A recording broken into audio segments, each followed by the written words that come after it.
Welcome to World Prism. Please subscribe and hit the bell icon for more breaking updates. Diplomacy is supposed to be a careful dance, a subtle art of words and gestures, where every move is measured and every phrase is chosen with precision. But recently, U.S. Ambassador to Canada Pete Hoekstra stomped on some toes, shattering the usual calm with a display that few saw coming. Instead of quiet negotiation, Hoekstra delivered a blunt, profanity-laced critique at the Halifax Chamber of Commerce, stunning his Canadian audience and leaving the room in a state of disbelief. This wasn't a one-off slip. It felt like the boiling point of his growing frustration with Canada, a culmination of simmering tensions that had been building behind closed doors. Hoekstra accused Canadians of harboring anti-American attitudes, choosing a business audience to make his point, as if to ensure his words would echo beyond the room. The swearing turned a diplomatic complaint into a spectacle, exposing raw exasperation and making headlines across both countries. Canadians responded not with outrage, but with a bemused sigh, as if a dinner guest had suddenly started shouting, unsure whether to laugh or simply move on. The incident became less about the words and more about what it revealed, a breakdown in the usual diplomatic playbook, and a rare glimpse into the personal frustrations of an ambassador. For a country that values politeness, the ambassador's outburst was jarring, confirming tensions he claimed to address and raising questions about the future of U.S.-Canada relations. The debate shifted from policy to respect, with Hoekstra's undiplomatic language ensuring his message was heard, but not necessarily respected, and certainly not forgotten. Instead of dialogue, his approach deepened divisions, forcing Canadians to respond to his aggression rather than his arguments, and leaving little room for reconciliation. The stage was set for confrontation, but Canada would choose a different, more measured path, one rooted in patience and restraint. The question now, how would Canada respond to this very public breach of diplomatic decorum, and what would it mean for the relationship between these two close neighbors? At the heart of Hoekstra's tirade were two main accusations: rising anti-Americanism in Canada and criticism of U.S. tariffs. These claims struck a nerve, as they touched on the complex and often sensitive relationship between the two neighboring countries. He claimed it was now very, very difficult to find Canadians passionate about the bilateral relationship, a sweeping generalization that ignored the deep economic, cultural, and personal ties that have long connected Canadians and Americans. Hoekstra pointed to Canadian politicians positioning themselves against the U.S., arguing this attitude persisted beyond elections. He suggested that this stance was not just political posturing, but a reflection of a broader shift in Canadian society. He then defended Trump's tariffs on Canadian steel and aluminum, suggesting Canada should be grateful others had it worse. According to Hoekstra, the U.S. was simply acting in its own interest and Canada's complaints were overblown. This logic was met with disbelief, like telling someone with a damaged house to be thankful their neighbor's was destroyed. Many Canadians saw this as a callous dismissal of their legitimate concerns. Canadians saw the tariffs as unfair punishment, not a policy to be quietly accepted.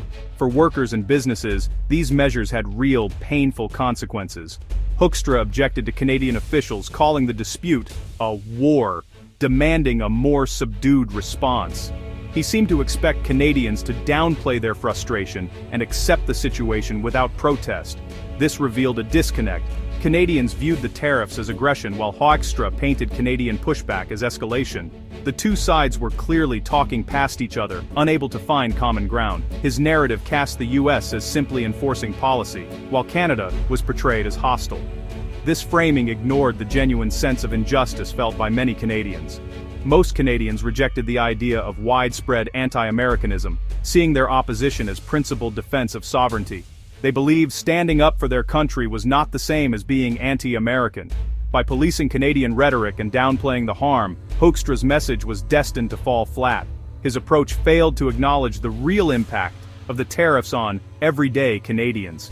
Instead of fostering understanding, he blamed Canadians for reacting to policies that hurt them, deepening the rift and making reconciliation even more difficult. In contrast to Hoekstra's aggression, Canadian officials responded with calm restraint. Andrew Scheer reminded the ambassador that defending Canadian interests isn't anti-Americanism, it's sovereignty. Finance Minister François-Philippe Champagne clarified his war metaphor, explaining it referred to the scale of economic mobilization, not literal conflict. Canadian leaders chose not to escalate, projecting maturity and stability. Their strategy refused to play into the narrative of hostility, and instead framed the issue as a serious policy disagreement.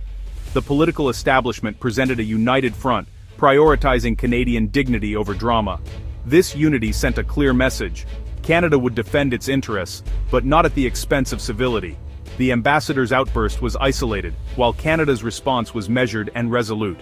Outside Parliament, Canadian voices pushed back with clarity and conviction, determined to set the record straight. Flavio Volpe, representing the auto industry, called Hoekstra's comments gaslighting, arguing the ambassador was unfairly blaming Canadians for simply reacting to harmful U.S. policies that threatened their livelihoods. Volpe suggested Hoekstra's real audience was Washington, not Canada, a performance crafted for domestic politics, not genuine diplomacy. He cut through the rhetoric, reminding everyone was better off before the tariffs, and that the real cost was being paid by workers and families. Volpe's approach was clear: ignore the provocation, focus on real-world impacts, and keep the conversation grounded in facts. Meanwhile, writer Stephen Marchi described Hoekstra as an envoy sent to alienate, not unite, stirring division rather than building bridges. Marchi argued this was a deliberate strategy, not a diplomatic failure, and that Canadians should recognize the calculated nature of these provocations. His advice was simple: steadily ignore him. Don't validate the rhetoric with outrage or emotional responses. Both voices called for dignified indifference. Focus on facts, not provocation, and maintain composure in the face of inflammatory remarks. Canadians were urged to rise above, nurturing deeper ties and unity, while treating the ambassador's words as little more than background noise in the ongoing relationship. While leaders crafted careful responses, ordinary Canadians felt a mix of sadness and frustration. Many have friends, family, or business ties across the border, making the diplomatic rift feel personal. Hoekstra's accusations of anti-Americanism stung as a misreading of Canadian character. The frustration was aimed at U.S. policies, not the American people. Tariffs were seen as a direct blow, and the ambassador's rhetoric only deepened the sense of being taken for granted. Yet beneath the disappointment, Canadians held on to hope, believing the tension was temporary. Cross-border ties, shared culture, and family histories remained strong. Canadians understood that governments come and go, but people-to-people bonds endure.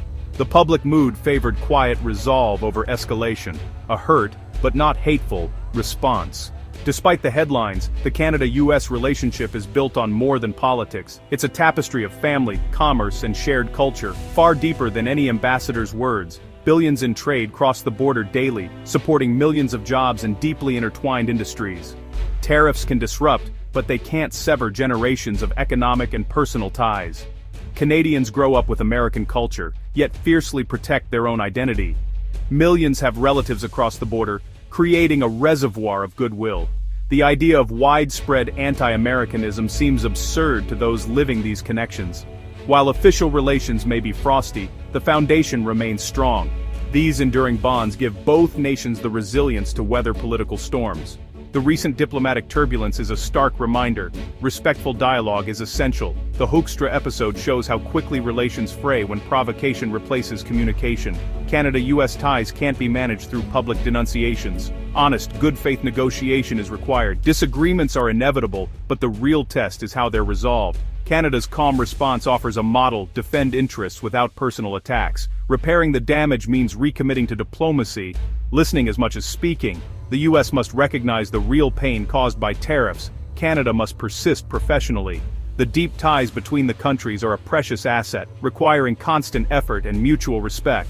When conflict arises, the goal must be solutions, not recrimination. The lesson: respectful dialogue is the foundation for a shared, prosperous future.